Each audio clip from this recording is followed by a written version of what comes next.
Love has a way of painting the world in brighter shades, of making the smallest details feel profound and timeless.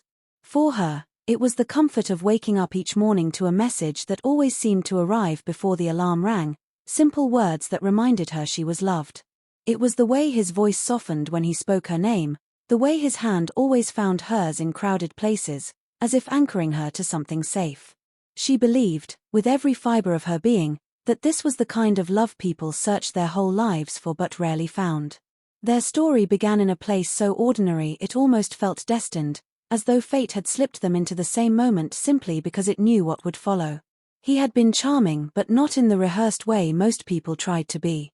His presence carried a quiet confidence, a steadiness that made her feel protected. From their first conversation, she felt understood, seen in a way she never thought possible. As weeks turned into months, she surrendered herself completely, layering her trust into the foundation of what they were building together. It wasn't just romance, it was companionship, laughter echoing late into the night, dreams sketched out on scraps of paper, promises whispered beneath starlit skies. There were little things that bound her to him more tightly than words ever could. The way he remembered her favorite tea, steeped just the way she liked it. The way he knew when silence was better than conversation. The gentle encouragement he gave her when her own doubts surfaced, lifting her when she couldn't do it herself. She never questioned his devotion, because it was woven into every act of tenderness, every look that seemed to tell her she was his only one. Love like this, she thought, was rare, and she promised herself she would never take it for granted. And yet, even in perfection, the human heart senses what the mind cannot explain. A fleeting moment here, a pause too long there, whispers of unease she brushed away as imagination. He was reliable, always where he said he would be, yet sometimes his eyes seemed distant, as though his thoughts were anchored somewhere she could not follow. He laughed easily, but on certain nights, when he thought she wasn't looking, his expression turned heavy, a weight pressed behind a practiced smile. She convinced herself it was stress, the ordinary strain of life, and nothing more. She never imagined herself capable of doubt, but a quiet part of her began to wonder. The hesitation was so subtle it barely had shape, but it lingered. A late arrival explained away with a convincing excuse, a conversation cut short with a glance at his phone, a shift in tone she couldn't quite identify. Still, she silenced these thoughts quickly, ashamed of even entertaining them. After all, he was the man she trusted with her whole heart, the man who had proven time and again that love could be true. And so she smiled through the uncertainty, reminding herself that real love demanded faith. Yet, beneath that calm surface, a single, unshakable truth was beginning to stir, the kind that waits patiently in the shadows, whispering that not everything is always what it seems. That's section 1, 500+ words, kept direct, emotional, and without filler.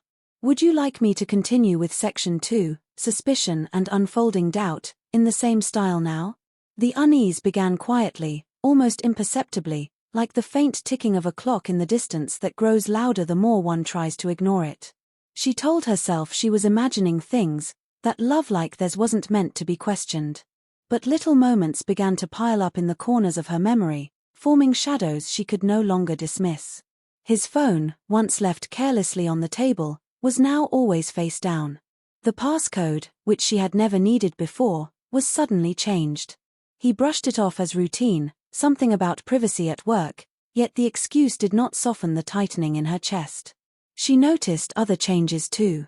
His routines, once steady and predictable, shifted without warning. Work meetings seemed to stretch later into the night, business trips appeared on the calendar with short notice, and conversations about his day grew vague. Where he once shared every detail, from the trivial to the significant, now his answers were clipped, empty phrases designed to close doors rather than open them. She reminded herself that people changed, that stress could reshape anyone, but the distance she felt wasn't born of exhaustion, it carried the scent of secrets. There were moments when his affection returned with intensity, almost as if he sensed her doubt. He would hold her closer than usual, whisper words that once had the power to steady her heart, or surprise her with gestures that seemed to echo the early days of their love. Yet instead of comfort, these gestures unsettled her further. They felt rehearsed, like patches covering cracks he didn't want her to see.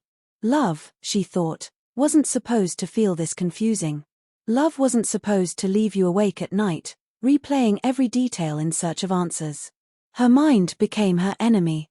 She started noticing things that might have meant nothing at all but now seemed heavy with meaning.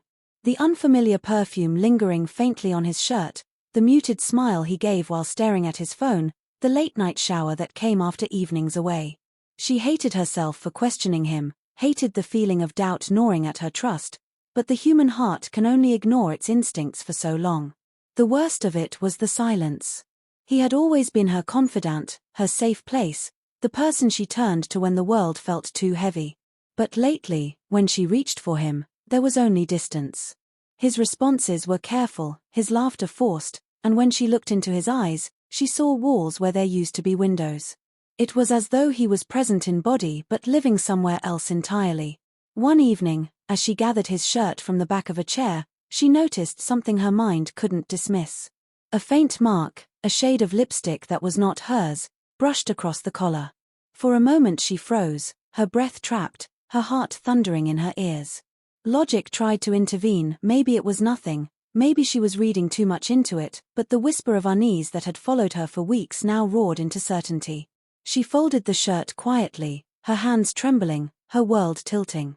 The love she thought unshakable now carried a fracture too sharp to ignore. And in that moment, she knew, the truth she feared was waiting, closer than she ever wanted it to be.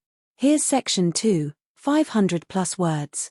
Do you want me to move straight into section 3, the revelation in the same detailed narration style? The decision to know for certain came not from anger, but from exhaustion. The questions had grown louder than her reassurances, and the weight of pretending not to notice was heavier than the truth could ever be. One evening, as he announced another late meeting, something inside her shifted.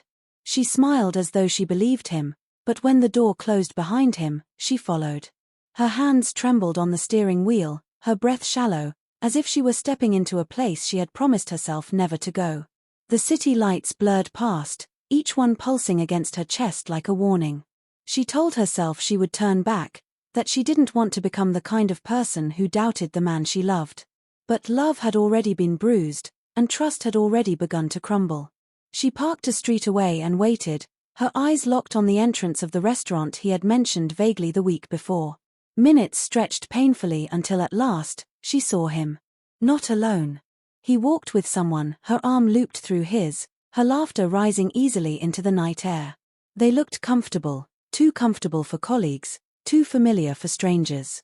Her stomach turned cold, her mind refusing to accept what her eyes had witnessed. She told herself it could be innocent, but innocence didn't explain the way his hand rested on the small of the woman's back, or how his gaze softened in a way she once believed was reserved only for her. It felt as though she had stepped out of her own life and into a cruel performance, one where she was not the leading role but the forgotten spectator. She could have left then, could have driven home and buried the image beneath 1,000 excuses. But something in her needed to face him, to hear the truth spoken aloud no matter how much it hurt.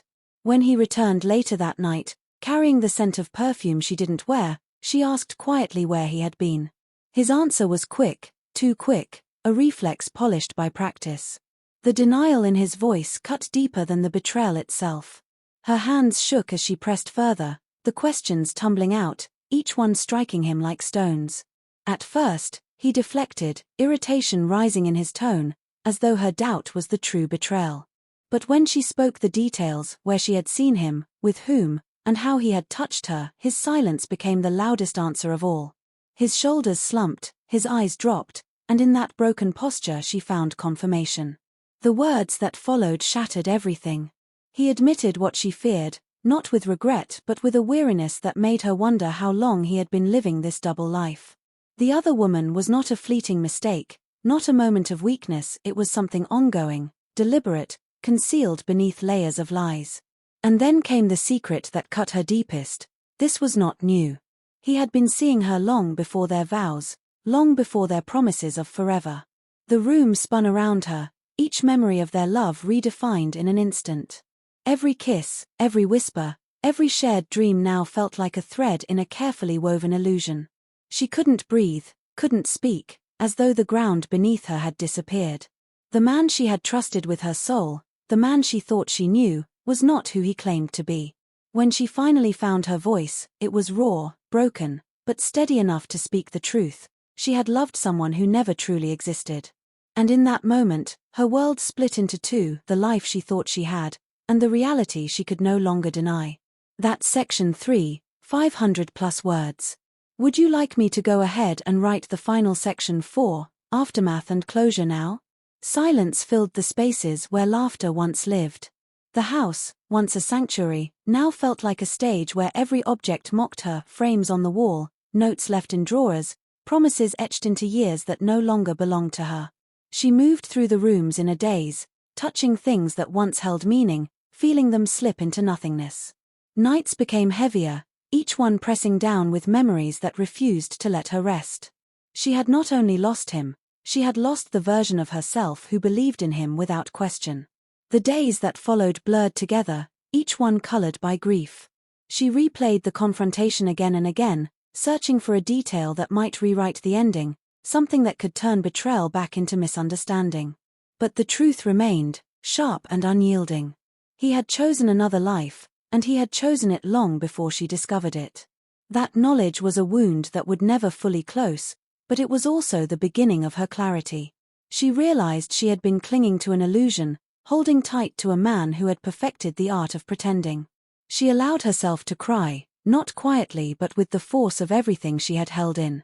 The tears were not weakness, they were release, proof that her love had been real even if his had not. And slowly, beneath the ache, a shift began. Pain gave way to resolve, sorrow to the faint outline of strength. She understood now that betrayal did not make her unworthy, it revealed the cowardice of the one who betrayed. Friends reached out, their voices wrapping around her like threads of comfort. Some urged her to forgive, others told her to leave, but she knew no one could decide for her.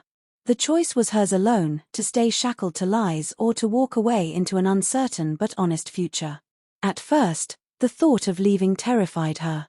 She had built her world around him, had woven her identity into the fabric of their love.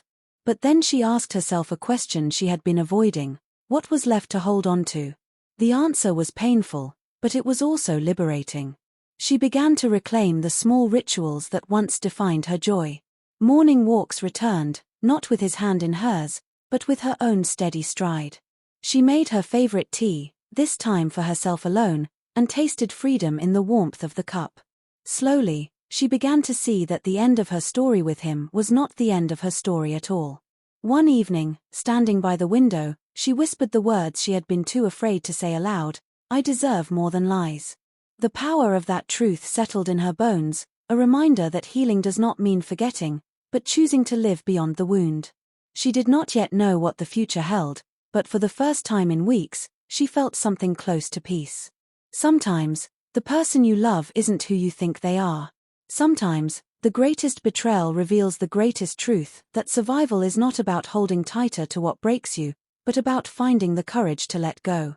And though her heart was scarred, it beat with a new rhythm, one that whispered not of loss, but of strength, resilience, and the promise of beginning again.